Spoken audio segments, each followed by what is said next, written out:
특검이 매일경제, MBN 언론사 압수수색이 사실 굉장히 이례적이에요. 검찰의 압수수색 자체가 이례적이고 특검이랑 민주당이 같은 편이라고 생각을 하거든요. 결국 이번에 MBN에 대한 압수수색은요, 사법부에 대한 압수수색을 예정한 것이 아닌가 싶어요. 사법부요? 왜냐하면 특검이 지금 매일경제, MBN 언론사 압수수색이 사실 굉장히 이례적이에요.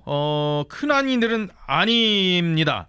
언론사의 본사, 물론 뭐 집무실이긴 합니다만은 매경 미디어그룹 회장의 배우자의 집무실, 본사에 있는 집무실 그리고 자택을 압수수색을 했습니다. 오늘 오전부터 압수수색을 했고요. 그렇기 때문에 종편 채널 MBN 그리고 경제신문인 매일경제의 본사까지 특검 수사관들이 진입을 해서 집무실에서 금고도 발견을 했다는 일부 보도도 있고요. 압수수색을 이 매경 MBN 이 본사와 함께 매일경제 회장의 배우자 자택까지도 압수수색을 하는 소식이 지금 조금 전에 들어와 있어요. 굉장히 이례적입니다. 그러게요. 언론사 자체에 대한 그 검찰의 압수수색 자체가 이례적이고 그렇죠. 이게 특검에 또 의혹이라는 것이 재판 판결과 관련한 것을 들여다보기 위한 거 아닌가라는 생각이 들어서 지금 이배용 국가교육위원장과 친분 관계가 아니냐. 결국에는 칼끝이 어디까지 가느냐 이게 관심일 것 같아요. 근데 이거 잘 모르시는 분들이 있을 것 같아서 설명을 드리면 첫 번째로는 MBN이 6개월 방송 정지라는 처분을 받은 것은 방통위로부터 받았었던가요? 방통위로부터 받았는데 자본금을 확충하는 과정에서 일부 차명 계좌가 있었다라는 것이 적발됐었던 거죠.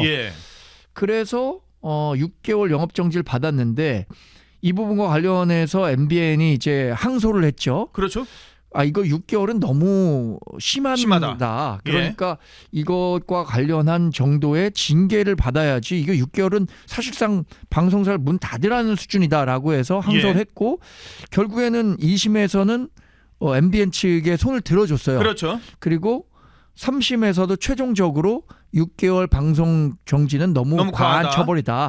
그러니까 방송통신위원회가 이 정도 범법행위에 해당하는 수준의 징계를 내려라라고 얘기한 상태인데 지금 특검에서 의심하는 것은 1심에서 2심이 바뀌는 과정에서 중간에 이배용이라는 전 국가교육위원장이 MBN 사주에 우리가 아는 그 장대환 회장의 부인이라고 하죠. 그게 정진기 문화재단의 이사장. 그렇죠. 그분이 이배용 전 교육위원장에게 이야기를 했고 이배용 전 교육위원장이 어떤 식으로든 김건희 여사 측과 관련해서 소통을 해서 2심 판결이 바뀐 거 아니냐. 이걸 그런 거를 의심하는 것 의심하고 같아요. 있다. 그런 걸로 보이는데 그래서 저는 이게 결국에는 특검 측에서 저는 특검이랑 민주당이 같은 편이라고 생각을 하거든요. 왜냐하면 임명을 할 때도 민주당과 조국혁신당에서만 특검들을 추천을 했었잖아요.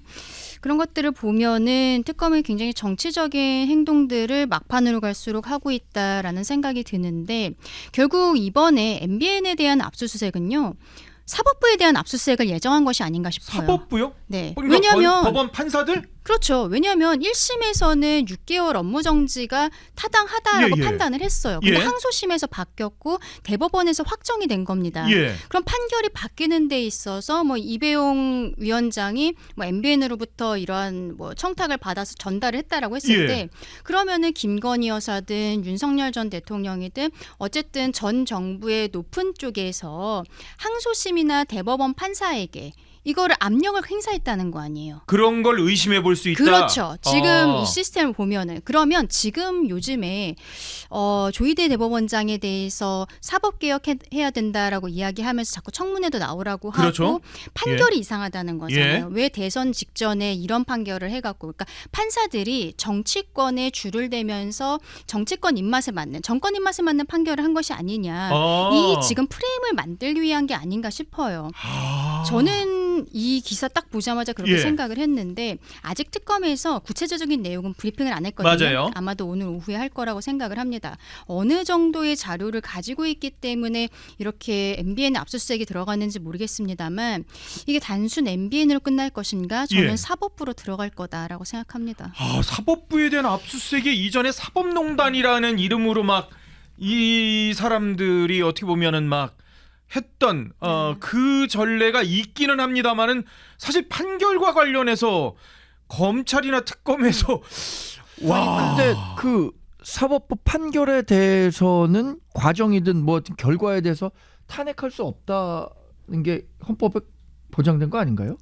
무슨 말씀이시죠? 그러니까 사법부 판결이 뭐가 잘못됐는지에 대해서 누가 막 들여다보려고 하는 거. 예, 대법원 예. 판결에 대해서 그러니까 그 지금 뭐 4심제를 도입하려고 한다는 움직임까지 예, 있는 그런 거잖아요. 움직임까지. 그러니까 이거에 대해서 이게 대법원 판결까지 난 거잖아요. 네. 대법원 판결에 대해서 특검이 뭐 어떤 정황을 갖고 이걸 들여다볼 수 있는 권한이 있는 거예요? 아니 지금 특검에서는 판결을 이렇게 무죄로 바꾼 것 자체가 항소심에서 뒤집은 것 자체가 정권으로부터의 어떤 알력 이런 것들을 압력을 받았던 것이 아니냐라고 보는 거잖아요.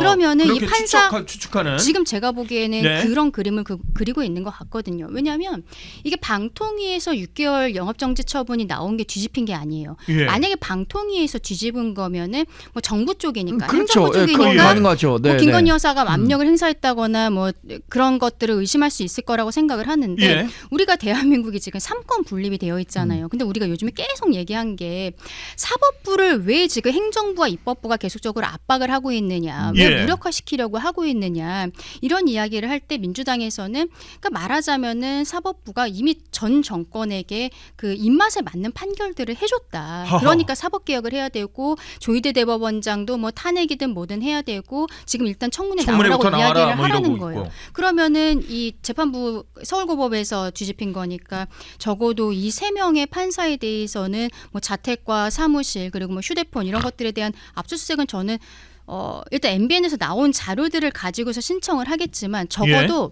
영장 자체는 청구를 할 거라고 봐요. 근데 그때 만약에 결국에는 이 서울고법 이런 걸 압수수색을 하기 위해서는 또 법원의 판사가 인정해주는 영장이 나와야 되거든요. 그렇죠, 그렇죠. 근데 영장이 뭐 정당하게 이거 저기 앞뒤가 안 맞는데 인과관계가 없는데라고 하고서 기각을 했다라고 해도 예. 민주당에서 뭐라고 하겠습니까? 자기 편이니까 판사들은 너네는 한 편이다. 그런 이렇게 이야기를 논리로 할 거라는 거죠. 예, 그러니까 결국에는 정치적인 프레임들을 생각했을 때 저는 이 MBN 사건은 그냥 언론사 자체에 대한 탄압을 넘어선 거다라고 생각합니다. 야, 근데 제가 이제 저 MBN 출신이니까 우리 저 정 수장도 그렇고 네. 연락을 해봤어요.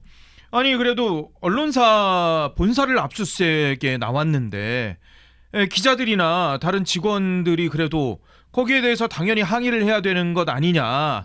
아무리 물론 뭐 뉴스룸을 들어온 거는 아니라 하더라도 집무실을 들어온 거지만 그거에 대해서 당연히 한 거를 할 수도 있는 것 아니냐라고 물어봤더니 지금 같은 상황에서 지금같이 특검이 저렇게 막 저러는 상황에서 그렇죠. 괜히 그 앞에 나와가지고 뭔 얘기했다가 또 어떤 죄를 뒤집어 씌워서 어떻게 잡아갈지 그걸 어떻게 하냐고. 6개월이 아니라 1년으로 늘어날 수도 있죠. 이게 지난번에 방통위에서 나온 6개월 처분에 대해서만 취소가 된 거라서 방통위에선 재처분을 해야 돼요. 근데 최근에 방통위가 이진수 위원장 한 명밖에 없었기 때문에 이걸 처리를 못 맞아요. 하고 있었어요. 그래서 예. MBN에서는 이 다음번 결정을 기다리고 있는 상황이었는데 마침 또 어제 이제 뭐 법안도 다 통과를 하고 방송 미디어 통신 위원회인가요? 뭐 새로운 거 만들었잖아요. 그럼 예. 이 사람들 구성을 해서 보니까 이거 6개월이 아니라 한 1년은 영업정지 해야겠는데 나중에 법원에서 취소가 된다고 해도 뭐 미운털 박히면은 지금 정권에서는 충분히 그럴 수도 있겠다 생각합니다. 그리고 뭐 기자나 PD들이나 아니면 직원들이 막아섰을 경우에 또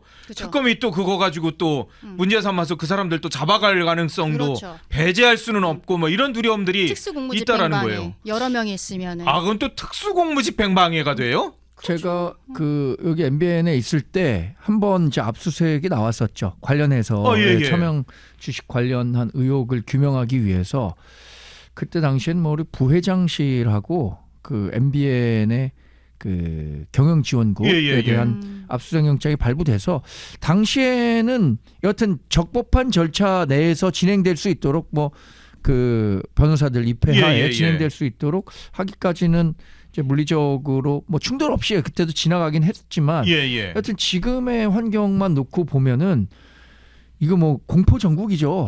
공포 정치가 시작된 거예요. 특검이 무소불위의 권력을 갖고 저는 그래서 사법부가 글쎄 뭐 최근에 영장 내주는 거 보면은 지나치게 관대하게 거의 프리패스 자동문 맞아요. 수준으로 내주고 있어서 뭐 걱정하지 않을 수가 없습니다. 그렇죠. 근데 지금 뭐 강 변호사 얘기하신 것처럼 이게 결국에는 2심 판결, 대법원 판결과 어떤 인과관계가 있는지 들여다 보려고 한다면 저는 그때는 정말 뭐 한 100% 그게 정말로 어떤 의혹이 규명될 정도의 증거가 있지 않으면 사법부에서 압수수색 영장 내주면 안 되죠. 안 내주면은 응. 강 변호사 얘기했듯이 그렇죠. 야 너네 사법부 사법부 이제 너네 해체. 적폐네 또 뭐 이럴 거 아니에요. 야, 이게 제가 앞방송에서 얘기했는데 일종의 마녀 사냥 같은 건데 중세에 마녀를 이제 의심되는 사람을 쇠사슬에 묶어서 강물에 던져요. 그러면 그 대부분 죽을 거 아닙니까? 대부분이 아니라 다 아니에요. 죽겠죠. 대부분 죽으면 야 역시 우리가 마녀를 죽였다라고서 환호하고 거기서 살아나온 사람이 있으면 야 진짜 마녀네? 진짜 마녀네? 그래서 죽이는 거예요. 그 조희대 대법원장 지금 사퇴니 뭐 탄핵이니 한 것도 오늘 김재현 최고위원이 그런 얘기를 했더라고요. 아니 왜 청문회 안 나오냐? 청문회 안 나오니까 내가 이거 불법 저질렀다고 해서 고발하고 그 고발을 바탕으로 탄핵하겠다라고 하는 게 똑같은 논리거든요.